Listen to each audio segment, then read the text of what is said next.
Welcome to News Now on TV360. I am Thelma Okoro. President Muhammad Buhari has dismissed rumors that he and the APC leadership are currently feuding with one of the party chiefs, Bola Tinubu, describing such rumors as unfounded and mischievous. A statement by the senior special assistant to the president on media and publicity, Garba, who says the president is highly embarrassed by such suggestions. He said any suggestion that the president and the party missionary were working to destroy Tinubu had no foundation in truth or any credibility. Instead, he said he was impressed by Tinubu's effort at the just concluded governorship election in Ondo State. The president media aide explained that President Buhari regards Tinubu as a priceless political asset to the All Progressives Congress. The governor-elect of Ondo State, Rotimi Akeredolu, has pledged to address the neglect of people in the rural areas, assuring that his government will focus more on grassroots development. In a statement after his election as governor of the state, Akeredolu said his victory is a confirmation of the willingness and readiness of the people of Ondo State to change and seek a better life. Akeredolu polled 244,842 votes to beat his closest rival, Eitayo Jegede of the People's Democratic Party, who polled a total of 150,380 votes, while Olushola Oke of the Alliance for Democracy follows with 126,889 votes. Ondo State Governor Olusegun Mimiko has sent a message to the state's governor-elect Rotimi Akeredolu. In a statement by his chief press secretary Eni Akinshola in Akure, Mimiko also pledged to ensure a smooth transition of power. Mimiko's congratulations comes just hours after his party, the People's Democratic Party, rejected the results of the Saturday election. The party accused INEC of rigging the election in favor of Akeredolu and vowed to challenge it in court.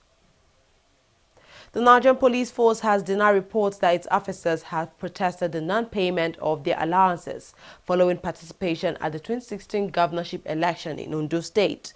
The police, in a statement, described the reports as false and misleading and urged members of the public to disregard it.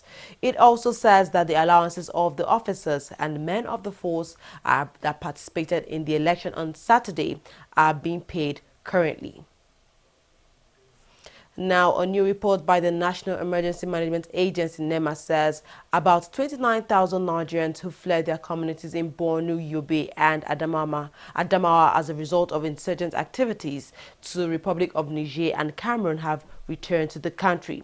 The report says 13,046 Nigerian refugees from Niger Republic in May 2015 were received in Gaidam, Yobe State between April and December 2015. NEMA says it also received about 16,595 Nigerians that have voluntarily returned from Cameroon.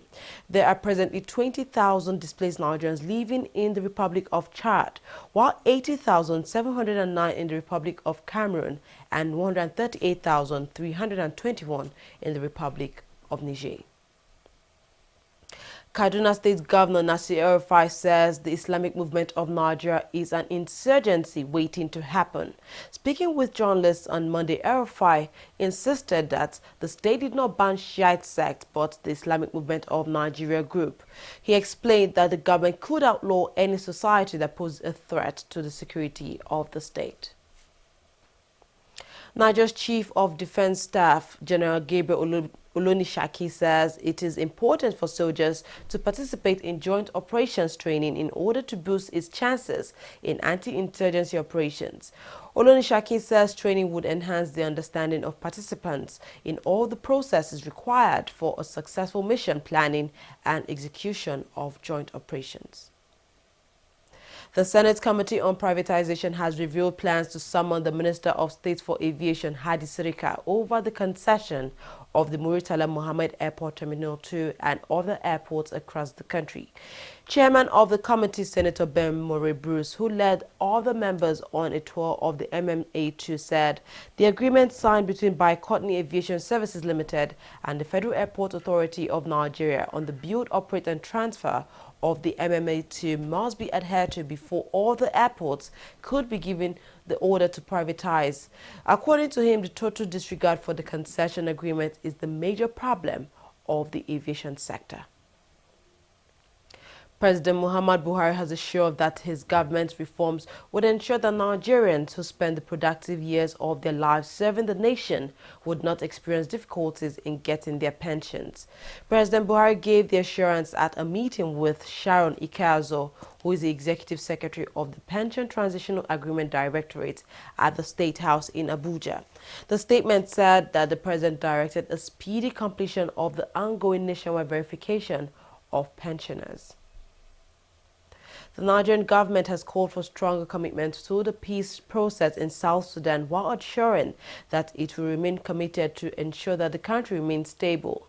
President Muhammad Buhari made the promise in Abuja, Niger's capital city, at a meeting with the ambassador of the Republic of South Sudan, Paul Akaro.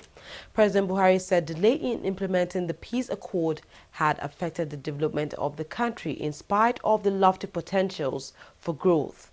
He told the ambassador that the peace process would be most effective when accepted and implemented by leaders from within the country without external interventions. The executive chairman of the Federal Inland Revenue Service, FIRS, says Nigerians might begin to show evidence of tax payment before obtaining their international passports. Speaking at the 135th meeting of the Joint Tax Board, Tunde Fowler says the FIRS set a target to increase the individual taxpayer database by 10 million by December 31st. He says it is a normal global practice and will serve the country better. Stakeholders in the Nigerian entertainment industry have urged the Nigerian government to provide structures to prosecute infringers of copyright laws and pirates in the entertainment industry. This was the demand at the Actors Guild of Niger, Performing Musicians, Employers Association of Niger Joint Entertainment Conference and Investment Summit in Abuja, the nation's capital. The creative industry particularly done everything. We put the structure ourselves, we built the models, we brought in the technological companies to work with us. So the government now to attain to get this group of big profits we're talking about, they need to now give laws, put together the bills and pronouncement so that you don't just use musical content like that. And which laws are we talking about? Now, if they say every music or every video, every film, before it goes out, must be barcoded and encoded. So a TV station, the radio station, the internet companies don't play anything until the person shows you his barcode key and all that. That's the beginning of the success for Nigeria. We have artists all over Nigeria. Now, how are they carried along? Do they have office, residential place where they can go and use as office place? They don't have them. So all you see is just a makeshift arrangement. So we're trying to see how we can put down the structure so that every governor should be responsible enough to want to help the creative society in his states. I remember that I cornered few members of the Senate to address them on the matter of piracy, that we can have anti-piracy board. I also went ahead to suggest somebody, which they said yes, the man can handle it. And up to this moment, as we were talking, there's no step whatsoever been taken. Singers are suffering, writers are suffering, the actors are suffering more. However, for those of us who were able to struggle to this point, we're still begging God because we know that people, generations are coming. What happened to them tomorrow? Now the people that are studying theatre arts in the universities today are confused because most of them are gone second year, third year, and going to the final year. What is their tomorrow like? If theatre arts is this kind of business we are doing, what do you think that those of them after graduation, what's going to happen? We need to pierce in like a hot knife on top of the butter to get to the victory point. I think it's a joint effort. I think all of us together in the entertainment industry, Nollywood and the music industry, we need to come together and basically make sure that our leaders implement the legislations that we're fighting for today.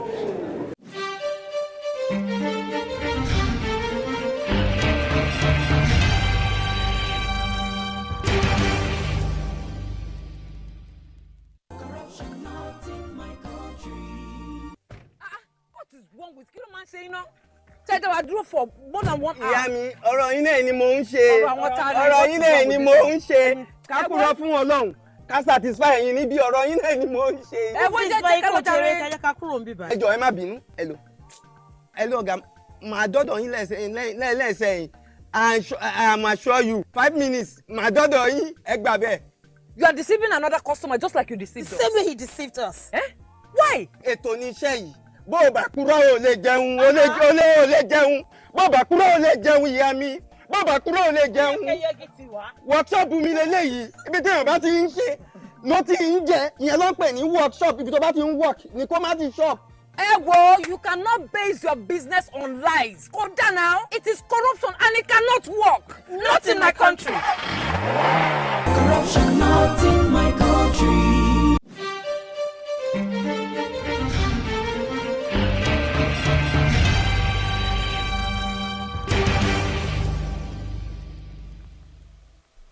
Welcome back. South Africa's telecom group MTN has met with Niger Securities and Exchange Commission to discuss a potential initial public offering and how it wants to structure the share sale. SEC Director General said MTN had discussed the possibility of issuing various classes of shares to targeted investor groups. Mourinho said that the commission was willing to support the share sale as long as it was within local laws and advised the telecom firm to ensure retail investors were protected. Oil prices fell on Tuesday on signs that leading oil exporters were struggling to agree a cut to an output cut production to reduce global oversupply.